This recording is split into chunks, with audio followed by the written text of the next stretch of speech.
is, let's see if I can not butcher this. Joe Boy.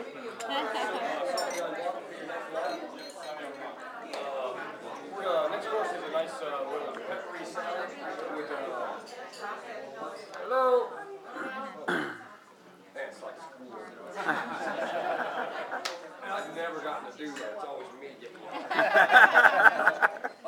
Next course is a salad course. We're doing a little bit of fresh arugula with some romaine and iceberg. Very little romaine, very little iceberg, just a little bit to break up the pepperiness of the arugula.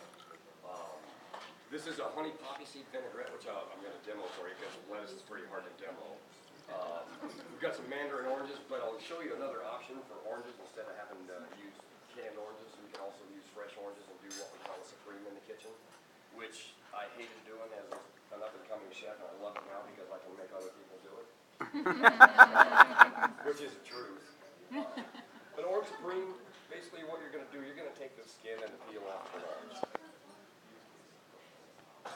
Nice. You want all that white pith off of there. It's very bitter. That's about really the only flavor profile it has. Now the skin itself, the skin is very good. A lot of nice essential oils in it, and a lot of orange flavor, which you really wouldn't think. You know, when you peel an orange, you see that spray up. You know, that's the essential oils coming out of the orange peel. Once you get your orange, there's always little membranes in there. So use a smaller knife. Take in between your membranes and just pull your little orange segments out. When you get your oranges out, the segments, don't throw away the rest of the orange because there's still a lot of fresh orange juice in there. You can use that in your vinaigrette. You can use that in just to drink. You can use it in sauces. You get the nice supremes. And right now, with the way, you know, the time of the year it is, fresh orange is much better than the canned mandarin orange. The honey I have sitting in boiling water just to loosen it up so it's easier to work with. You know, honey, when it gets a little room temperature, it's kind of hard to pour. Then when you're done pouring, it always goes down the side of your jug. You warm it up in a little water. It'll loosen up and it'll pour right out. And it won't make a big stringy mess like it does when it's room temperature. Vinaigrette's pretty easy to do. They usually do about 2 parts of oil, 1 part vinegar. I'm doing a little bit more vinegar in this today because I am using honey, which is extremely sweet. And this is a clover honey. You can use flavored honeys, but I prefer the clover. That's the Midwestern kind of Central Illinois kid in me. And I'm using the champagne vinaigrette, or vinegar, black poppy seeds. Those can get you in trouble for a drug test. Very rare. There are grains of poppy seeds that you sell in your food that will get you in trouble at work. So if you're not poppy seed muffins or something like that, you're in trouble. I'll get tested at work. You can get them. Once you get that in there, you want to stir your vinegar and your honey together just to kind of loosen it up to get it nice and liquid. Here's one of the dishes without garlic in it.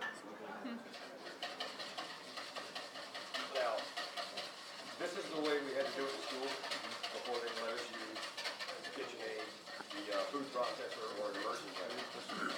The easiest way to do this at home is to put all of that stuff in your food processor and turn it on. Once you see the color start to change, you'll see it turn kind of a milky color. That's an emulsification. That means your vinegar and your oils and everything have come together and are making one consistent liquid dressing. Or as you see, like with Italian dressings, you see that you have your liquids at the bottom, your oils at the top. That's an unemulsified dressing. You can do that with the food processor or the immersion blender, and that will actually emulsify. It won't stay all the time the next day. You'll still have to stir it up a little bit, mix it up a little bit more. But it'll hold for quite a few hours. And it clings to your lettuce a lot better when it's emulsified dressing rather than just having a little bit of oil on top and then you have all your vinegar and all your flavor and seasoning down the bottom of the plate. This will actually coat the entire lettuce leaf with all of the flavors. And I do prefer to do this the day before. That way, because there is a little bit of flavor that you get from your poppy seed that you don't get if you just do it the same day or an hour before. So this I would actually let set in the refrigerator overnight before I would use. And they should be coming around right now with the salad, which the salad consists of. This is the salad that we did. It's got a little crumbled fresh goat cheese, little sweetened coconut just to break up the bitterness and pepperiness of the arugula, fresh cherry tomatoes, and a little bit of chopped toasted hazelnuts. So you've got, kind of a neutral hazelnut, which is going to, it's not a very real strong nut. You got the mandarin orange, which is going to give you a little bitterness, the sweetness from the coconut, and a little bit of, and the sweetness from the dressing, along with a nice pepper bite from the arugula lettuce. So, I can take questions if you want.